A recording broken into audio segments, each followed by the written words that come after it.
Good morning, children. Today in your history topic is intellectual awakening and socio-political changes. Okay, in that first we are going to see about the invention of iron. What are the things that happen because of the invention of iron? Iron நால கண்டுபிடிச்சதால என்னென்ன நமக்கு நன்மைகள் இருந்தது? Okay, so the invention of smelting of iron transformed both production and warfare. Okay, so melting is melting the iron. So melting of iron, what it happened, what it made, it transformed both production and warfare. So it changed the methods in production as well as the war. So அதோட விளைவு என்னன்னா அந்த iron smelting ஆனதுனால அது ப்ரொடக்ஷனையும் சரி உற்பத்தியும் இல்லைன்னா போர் இந்த முறைகளையே அப்படியே மாற்றி அமைத்தது. That is what this first point. The invention of smelting of iron transformed both production and warfare. So smelting is nothing but melting of iron. So that what it made, it transformed production. Production means producing the goods. So it changed both, transformed both the production as well as the warfare. So war methods both were changed, transformed, that is changed. Okay, and iron was available in, why this is possible? Because iron was available in abundance, plenty. Okay, iron was available in abundance compared to copper and bronze. Instead of bronze and copper, the availability of iron was more abundance, so it was possible. Okay, then the effect of iron axe on agriculture was immense.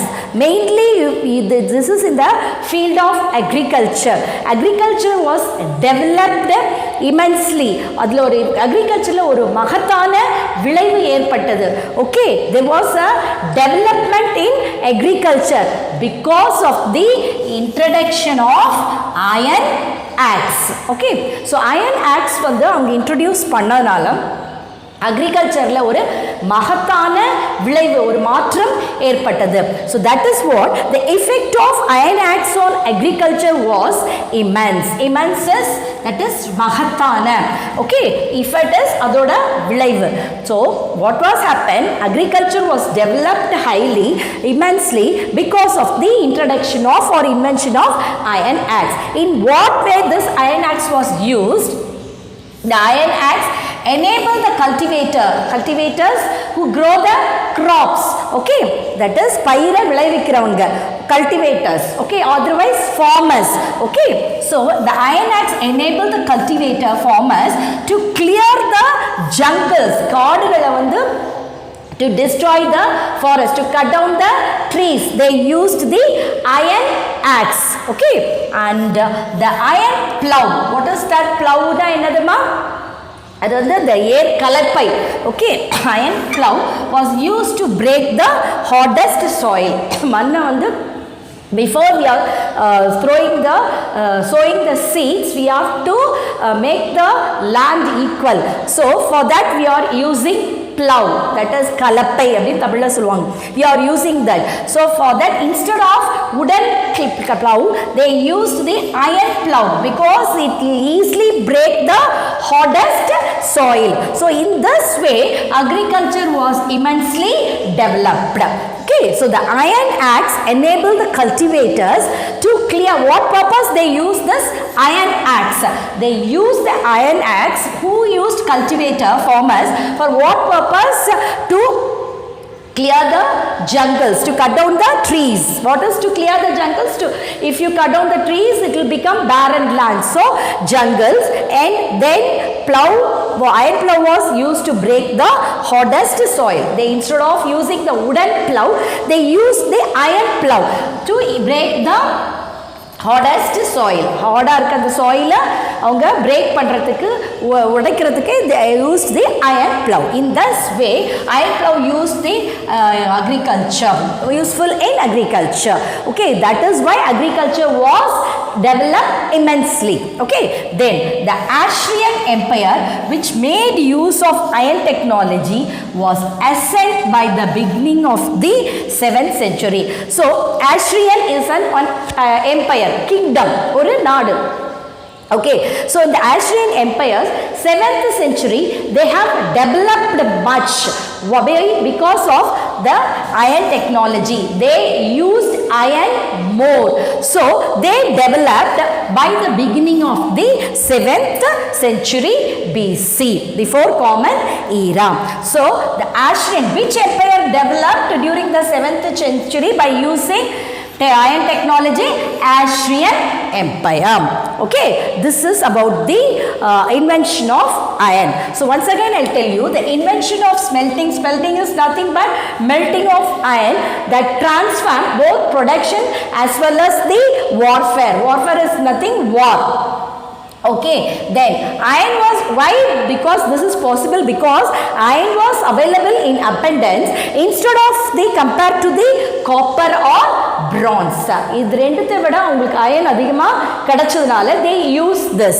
Okay, and because of this iron axe கண்டுபிடிச்சதுனால agriculture was developed more. Okay, then in what way agriculture developed? Because the iron axe enabled to how it is possible to do the agriculture? Because they use the iron axe to clear the forest, jungle is forest, and they use the iron plow to break the hardest soil. So they developed agriculture. And Assyrian Empire, kingdom. Empire is a kingdom which made use of iron technology. These people, they use iron technology, using iron more. Then by that, the beginning of the 7th century, by that they have developed ascendant. அப்படினா ஏற்றம். அவங்க என்ன பண்ணாங்க? ஏற்றம். அதனால நல்ல ஒரு development அடைஞ்சாங்க. Beginning எப்போ on the beginning of the 7th century. Why they have developed? Because of the introduction of the iron technology. This is about the invention of iron. Then next we'll see about the Tri-Ratnas. Tri means three. Okay, 3 Ratnas. What are the 3 Ratnas? It was given by Mahavira. Okay, what religion he has started? He started Jainism. Okay, so he was the leader of Jainism, and he wrote Tri-Ratnas, that is 3 Ratnas. He developed or he created 3 Ratnas. What are the 3 Ratnas? Principles of Jainism. That is, who wrote that? Mahavira. Okay, the 3 principle of Jainism, the religion. Jainism is one of the religion. Okay, like Hinduism, Christianity, Islam, like that. Buddhism, Jainism is also an religion, and the 3 main principle of this religion is known as Tri-Ratnas. Tri is 3 Ratnas. And what are those 3 Ratnas or 3 principles? They are right faith, then right action, and next one is right knowledge. These are the 3 important principles of Jainism. Okay, what are the 3 main principle or Tri-Ratnas? One is right faith, then right knowledge, another one is right action. Now we see what is right faith. Right faith na enadhu? Believe in the teachings and wisdom of Mahavira. Mahavira அவரோட டீச்சிங்ஸும் அது மட்டும் இல்லாமல் அவரோட ஞானத்தையும் நம்ம நம்பணும். Okay, அதுதான் first one, that is right faith. we have to believe. Okay, we have to believe the teachings and wisdom. Wisdom is jnanam, avaroda arivu. Okay, so we have to believe the teachings and wisdoms of Mahavira. That is the first principle of Jainism. Next, if you take it, right knowledge. What is right knowledge? Acceptance of theory. He believe that there is no God. காடுங்கிறவங்க யாருமே கிடையாது. அவரை பொறுத்த வரைக்கும் எந்த ஒரு கடவுளும் கிடையாது.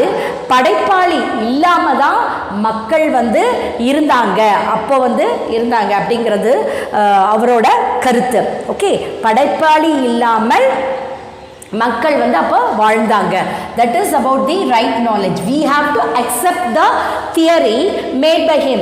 What he made, he said there is no God. கடவுளே இல்லை, படைப்பாளி இல்லாம தான் மக்கள் எல்லாம் அப்போ இருந்தாங்க அப்படிங்கிறது தான் அவரோட காடு. And there was a world existed without a creator. எந்த ஒரு கிரியேட்டர் இல்லாமல் அப்போ வேர்ல்டு இருந்தது அப்படிங்கிறது தான் அவரோட theory.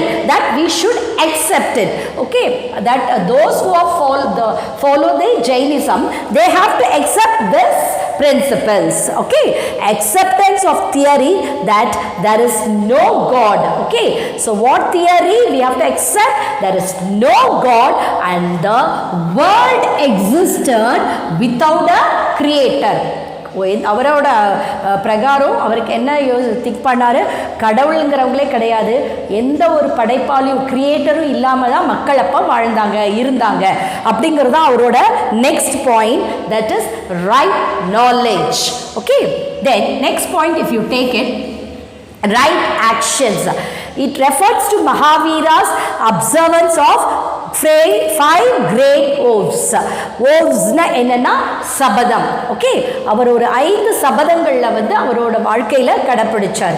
What are that 5 oaths? Oathsனா என்னமா VOWS, that is a sabadam. So what are the 5 oaths he has practiced in his life? Is one is ahimsa, non-violence, as Gandhiji followed to get freedom, isn't it? Ahimsa. Then honesty. Honesty is we have to be நேர்மையா இருக்கிறது. Okay, then kindness. Okay, நல்ல ஒரு soft நேச்சராக வந்து நம்ம இருக்கிறது. Okay, then next truthfulness. we have to be truth, உண்மையாக நடந்துக்கிறது. தென் desiring things belonging to others, not desiring. Okay, not desiring things belonging to others. மற்றவங்களோட பொருளுக்கு நம்ம ஆசைப்படக்கூடாது. இதெல்லாம் அவர் தன்னோட வாழ்க்கையில் ஒரு சபதமாக வச்சு ஃபாலோ பண்ணார். So that is why it refers to Mahavira's observance of the 5 great oaths. He has followed these 5 oaths. What are the 5 oaths? Ahimsa, honesty, kindness, truthfulness, desiring things belonging to others, not desiring things belong to others. மற்றவங்களோட பொருளுக்கு நம்ம ஆசைப்படக்கூடாது. இது 5 அவரோட சபதமாக அவர் வாழ்க்கையில் அவர் கடைப்பிடிச்சார். So these are the 3 basic principles of religion Jainism, and it is also called as the Triratnas. Okay, what it is called? Triratnas. What are the 3 Triratnas? Right faith, right knowledge, right action. According to right faith, we should, the followers who follows Jainism, they should believe his teachings and his wisdom. That is the first point. And right knowledge, they should accept there is theory, there is no God and the world existed without a creator. எந்த ஒரு படைப்பாளி இல்லாமல் தானா இயற்கையாகவே அது இருந்தது. That is the second point. And right to action. What he followed? He followed 5 oaths. What are the 5 oaths? Oaths means what ma? Sabatham. Okay, அவரோட வாழ்க்கையில் வந்து அவர் 5 விதமான ஒரு சபதங்களை ஃபாலோ பண்ணார். What are that? Ahimsa.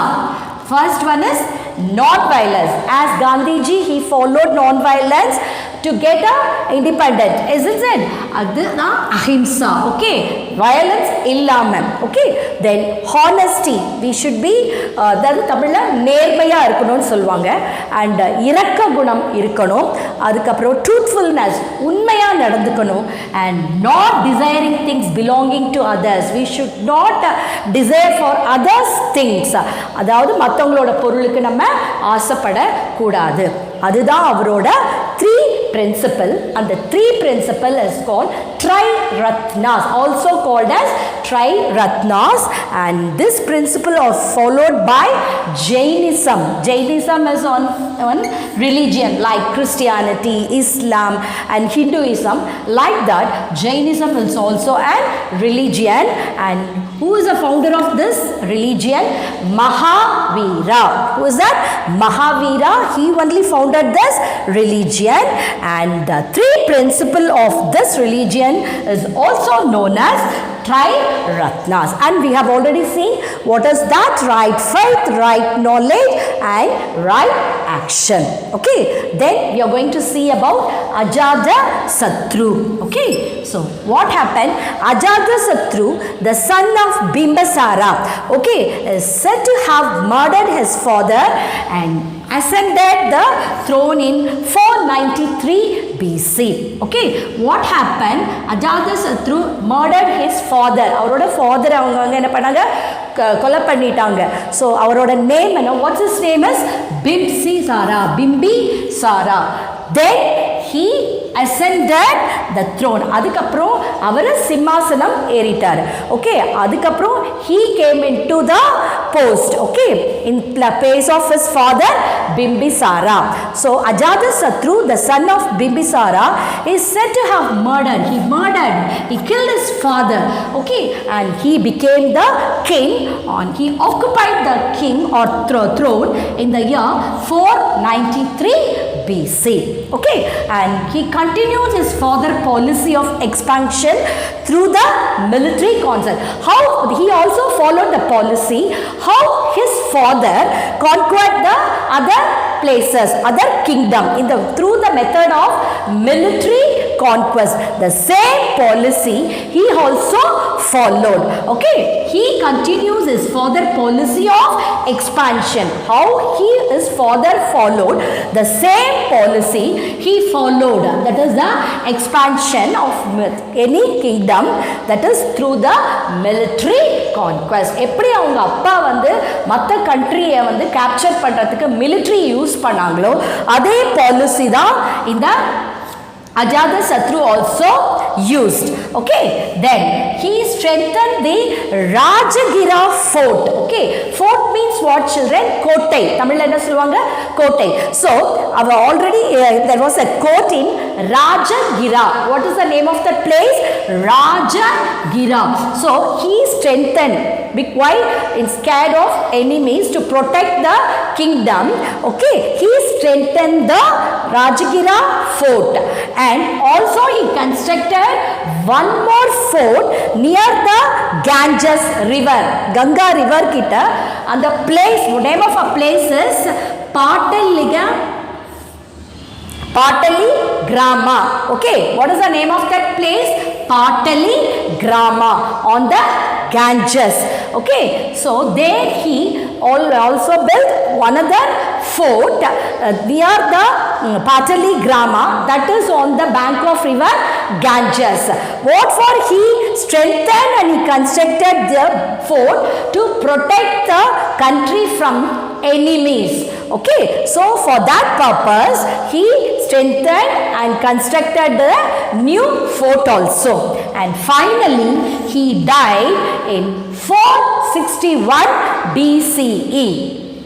When he died in 461 BCE.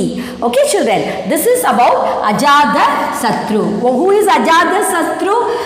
He is a son of Bimbisara. Okay, and he killed his father and he ascended. He ascended means he came into post, and அதாவது பதவி சிம்மாசனம் ஏறினார் சொல்லுவாங்க, அப்பாக்கு அடுத்தது அவர் பதவிக்கு வந்தார். So he ascended a throne in 493 BC. Then he continued his father's policy. Okay, how his father has followed to conquer other kingdom, the same way he also followed the policy of military. Okay, he strengthened Rajagiri fort. Fort mean in Tamil we used to say கோட்டை. அந்த கோட்டை அவரை நல்ல ஒரு பலப்படுத்தினாரு. அது மட்டும் இல்லாமல் புதுசாக ஒரு கோட்டை வந்து கங்கா ரிவர் நிலக்கத்தில் பாட்லி கிராமங்கிற இடத்துல அவர் கட்டினார். For what purpose? To protect the country from enemies. And finally he died in 461 BC. Okay, then we'll see the next topic. Next we'll see the topic edicts of Kalinga. Edict na enna Tamil அரசாணைகள். Okay, that is what is known as edict. So Kalinga ராஜ்யத்தோட அந்த காலத்துல அந்த ராஜா அசோகா என்ன மாதிரி அரசாணைகள்லாம் வச்சிருந்தார், that is what a edict. Okay, edict na என்னமா அரசாணைகள். Okay, so we'll see the what are the edicts. Okay, there are 33 edicts. How many? 33 edicts including 40 major rock edicts. Rockல எழுதப்பட்ட edicts, big rocks, major rocks edicts, and pillar, 7 pillar edicts. 7 pillar na enna தூண்கள்ல எழுதப்பட்ட அரசாணைகள். அந்த மாதிரி எவ்வளவு இருந்தது? How many was there? 7. Okay, so mainly there are 33 edicts and including 14 major rock edicts and 7 pillar edicts and 2 Kalinga edicts, and apart from that there were some more edicts. How it was? It was minor rock edicts and minor pillar inscription. What is the meaning for inscription? Inscription na kalvettugal. Okay, so in the pillar la எழுதி செதுக்கி இருந்தாங்க சில அரசாணைகள்ல. Okay, so like that there was some minor pillar inscription was also there. Okay, first what edicts mean? It is a order of a king or a command. You can say command of a king. In Tamil we used to say அரசாணைகள். So அந்த மாதிரி how many edicts are there? Totally 33.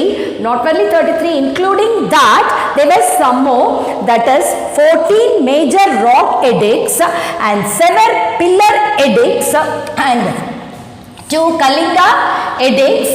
Apart from this they have minor rock edicts and minor pillar inscriptions. Okay, then they form the reliable source to know about the Mauryan empires. So what helps? These edicts helps us to know about that we should believe, we can believe from these edicts about the Mauryan empire. Okay, so இந்த edictsலாம் நமக்கு வந்து Mauryan empire பத்தி ஒரு நம்பகரமான ஒரு தகவல்களை நமக்கு தருது. Okay, so அதுதான் என்னது? reliable. reliable னா என்னது? what is that? நம்பகரமான, நம்பக்கூடிய. so அந்த மாதிரி நமக்கு ஒரு informations which gives these edicts. Okay, about who? About Mauryan empire. Okay, so they form the reliable source to know about the Mauryan empire. We come to know about the Mauryan empire. How? That is through this edicts.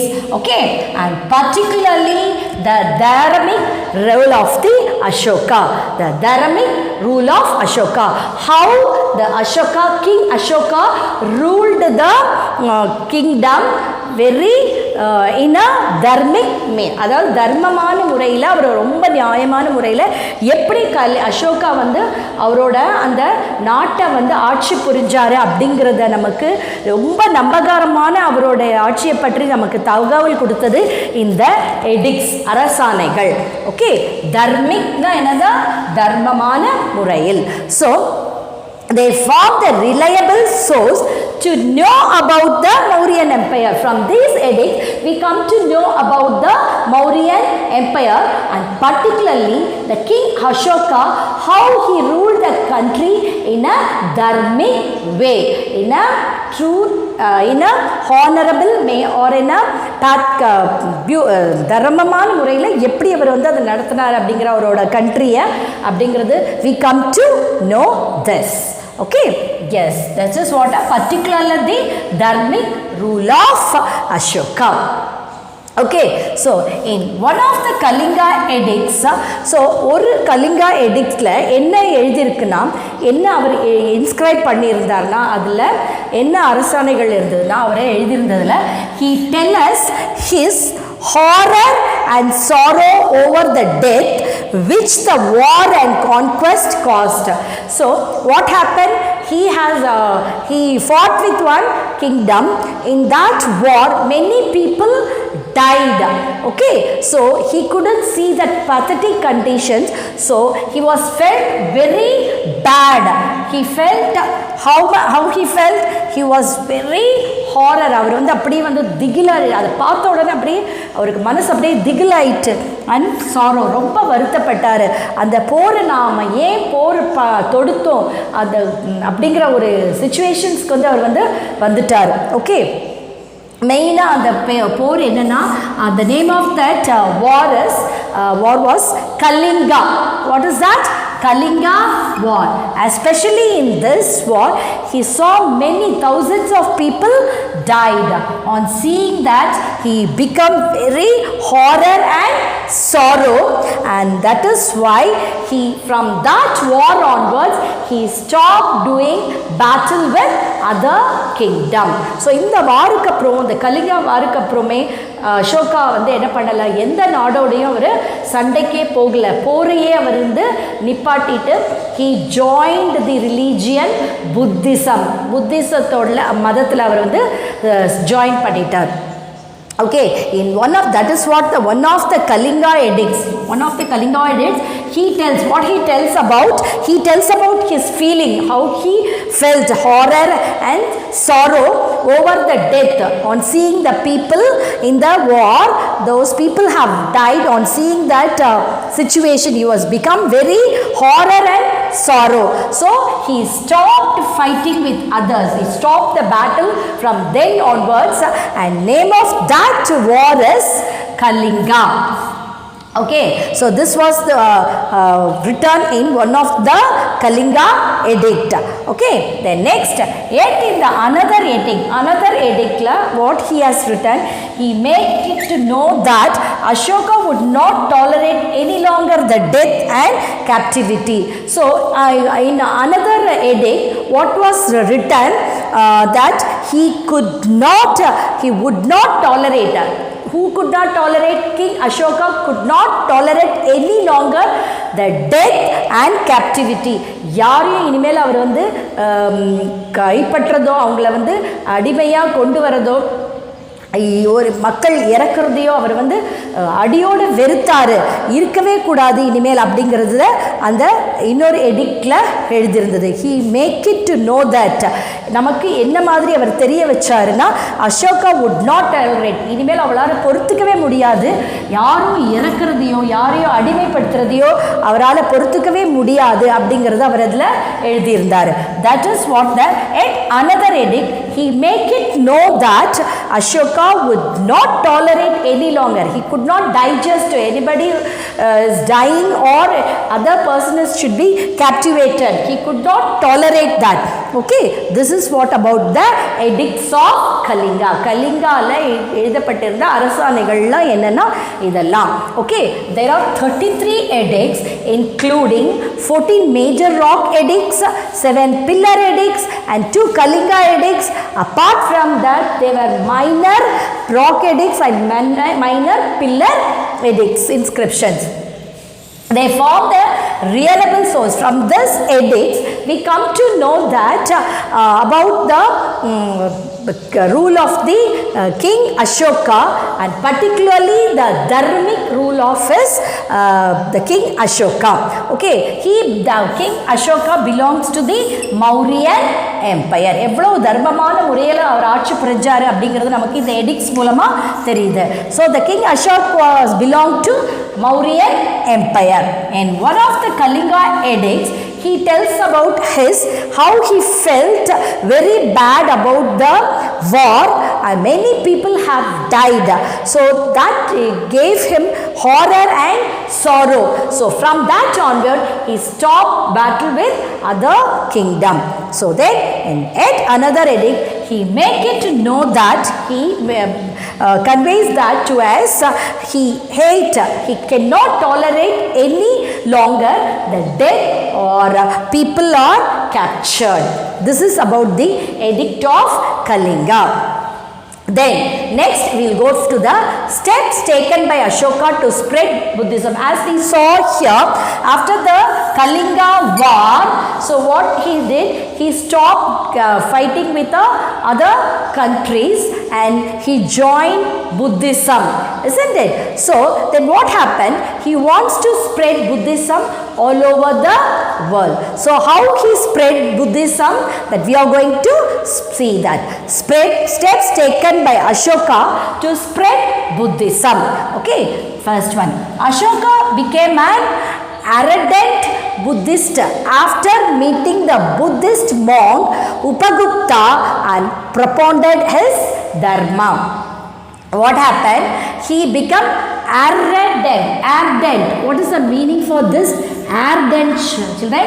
தீவிரமான, இந்த ஆர்டன்ட்னா அதுக்கு meaning என்னன்னா தீவிரமான.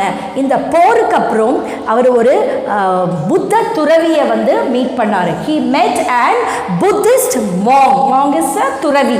So he met a Buddhist monk. The name of a monk is Upagupta. What is name? Upagupta. And propounded his dharma. அவர் என்ன பண்ணார்? ஒரு தீவிரமான புத்த மதத்தை சேர்ந்தவராக ஆயிட்டார். அப்புறம் அவர் இந்த உபகுப்தா என்ன தர்மங்களை போதிச்சாரோ அது எல்லாருக்கும் அவர் ப்ராபகண்டா அதை வந்து பரப்பினார். So this is what first point. Ashoka became an ardent, தீவிரமான ஒரு புத்திஸ்டாக ஆயிட்டார். யாரை மீட் பண்ண அப்புறம்? The Buddhist monk Upagupta and propounded his dharma, அவரோட தர்மத்தை எல்லாருக்கும் அவர் எடுத்துரைத்தார். Okay, then next Ashoka's passion for protecting life. Then அசோகாவோட முக்கியமான ஒரு கொள்கையா என்ன இருந்ததுன்னா உயிரினங்களை வந்து பாதுகாக்கிறது. What is his passion? For protecting life. Okay, he wanted to protect everyone. So mainly human. First he protected human. Not only he protected human, he extended the protecting life extended to animal as well. அனிமல்களையும் பாதுகாக்கணுங்கிறது அவரோட ஒரு கொள்கையா இருந்தது. Ashoka's passion for protecting life. His passion is what? அவரோட முக்கியமான கொள்கைகள் என்னவா இருந்தது? உயிரினங்களை காப்பாற்றுறது. மனிதர்களை மட்டும் காப்பாற்றக்கூடாது, அனிமல்களையும் அவர் ரொம்ப கேர் பண்ண, அந்த உயிரினங்களையும் காப்பாற்றணும்னு அவர் நினைச்சாரு.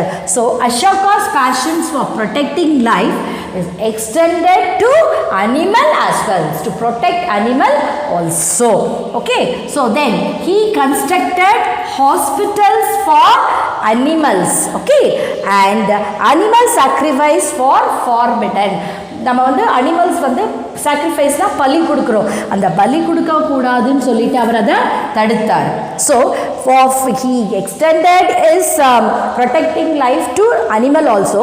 For that he constructed many hospitals for animals and also animal sacrifice was forbidden, தடை செய்யப்பட்டது. அனிமலை யாரும் பலி கொடுக்கக்கூடாது அப்படிங்கிறதையும் அவர் ரொம்ப ஸ்ட்ரிக்டாக இருந்தார். That was hospitals were constructed for animals. Many hospital were constructed and animal sacrifice was prohibited, forbidden. Okay, yes. The next point, Ashoka sent his son and Mahandra. Okay, then he want to spread Buddhism. For that he sent his son. His son name is Mahendra. Okay, and his daughter Sangamitra, both to Ceylon, Sri Lanka. Okay, this Sri Lanka, to spread his message of dharma there. அவரோட கொள்கையான அந்த தர்மம் அப்படிங்கிறத வந்து சிலோன்ல பரப்புறதுக்காக இந்த புத்த மதத்தை தன்னோட குழந்தைகள், அதாவது son Mahendran and daughter Sanghamitra, okay, both were sent to Ceylon to spread his message of dharma there. Okay, this is the third point.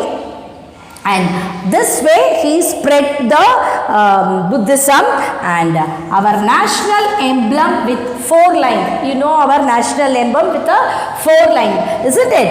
That where we got this?